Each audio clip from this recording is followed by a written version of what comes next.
So let's talk about how we are conditioned since our childhood to only live life and experience life physically. As you know, our entity, what we are, is in two parts, mind and body.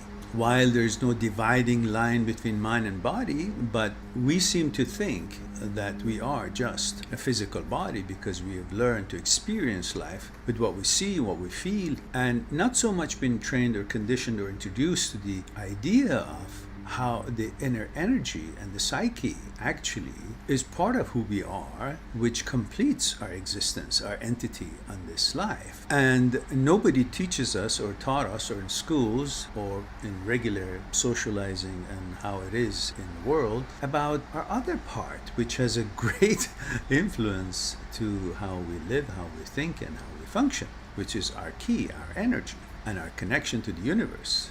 And in fact, our energy can only experience certain things in this life through our physical body. But in fact, all it is our mind that is doing the living, but our body is the apparatus or the utility that helps it to experience certain things. For example, layman thinks tongue tastes the food and legs walk. But in fact, mind tastes the food through tongue, and mind walks through manipulation of the legs. Since we are not aware of this automatic thing happening, we think everything in our life is physical, and we're accustomed to think we miss something because we can't experience that anymore if it's not physically for us possible to see it or experience it. And because we only believe what we see and what we know, after the breakup, you don't see what's in the works for you in the near future, and you have no idea to believe and to know that something is coming, because all you believe is what you have accumulated in your consciousness. And the limits of the field that you have created in your consciousness, which we call it field of the known, the limits of that is what you think the world is all about. And so whatever you can think in here, you think that's what it can or cannot be in life. And since you have no knowledge or experience or information, a memory, file in your consciousness after the breakup that something else might happen, you don't have that in the forefront of your memory and your information, your consciousness, you don't believe that anything good can come off of this. And you think that's the end of it, it's final. What am I going to do now? You jump into anxiety and worry about it. And since you cannot see it because it hasn't happened yet, you then think there's never going to be anything for you to believe that there's going to be a future, because we believe what we know and what we see. Since our knowledge, the know-how in the field of the known, in our consciousness, is limited to what we have already experienced and know, and we don't know anything about what the future will bring, we think what we're going through is all there is, and that's the final, and then we panic. So we need to focus on the fact that we are conditioned to think that everything that we can feel good about is only what we see and what we can experience physically and call it pleasure. So we are programmed to seek pleasure, and most pleasures that we know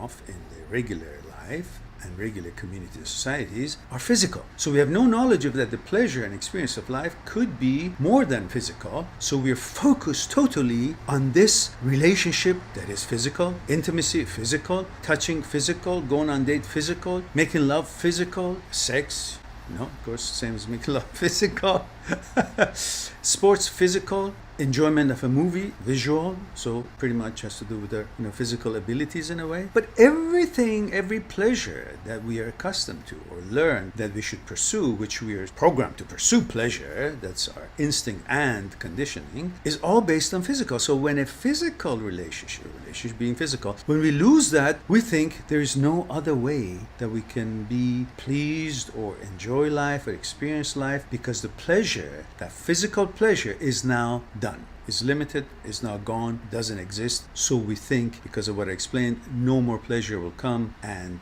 if we are not in contact with physical pleasure, then our life is over, rather than thinking that there's so much more pleasure of non-sexual and non-relationship type in the world, in our life, until we again encounter such relationships. So that's one thing, that we're totally focused on physical pleasures, and that is why we get so hung up and excited or impatient when we lose it, because we think life is explained in physical pleasures, and if we don't have it, life is over, so we panic. But lo and behold, life is not over just because the physical pleasures are not there for a while. There are all kinds of physical pleasures that you can focus on, and lots of mental pleasures.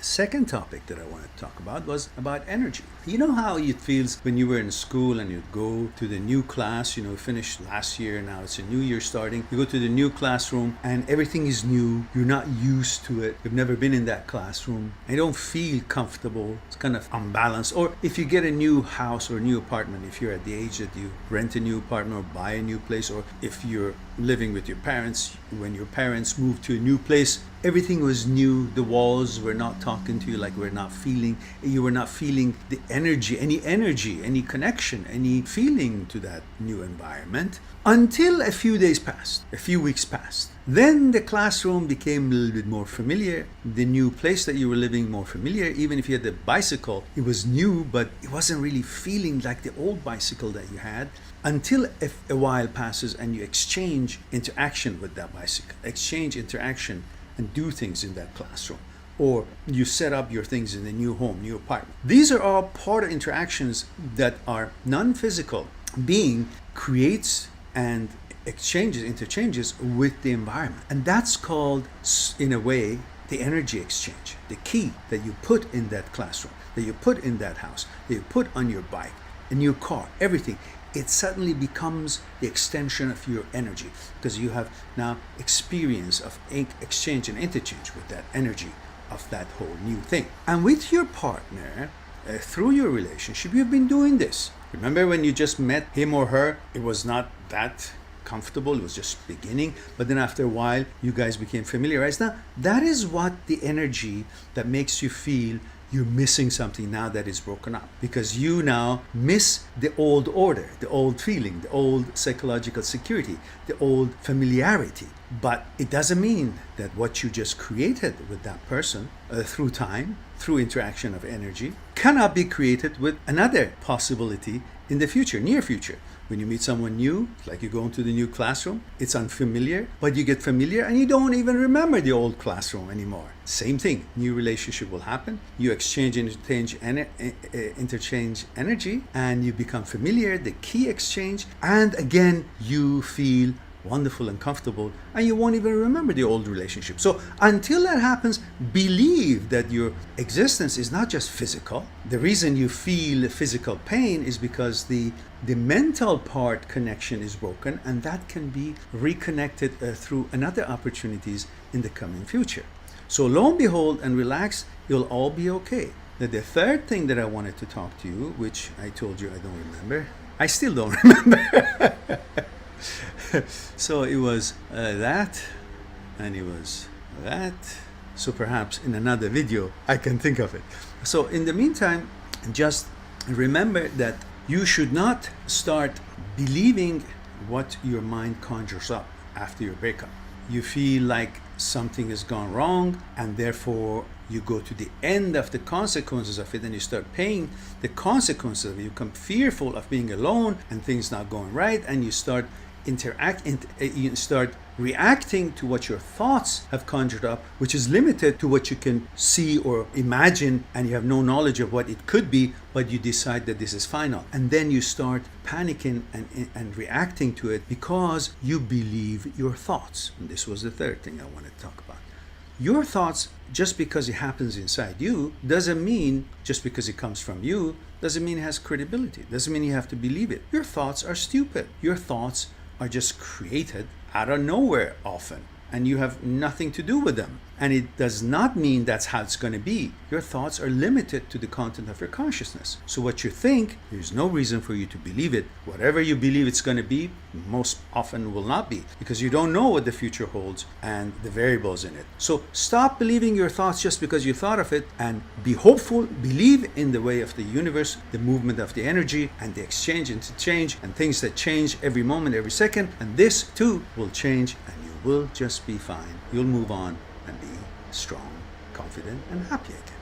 On that note, Think about what I just said. Have a wonderful day or evening, and talk to you soon.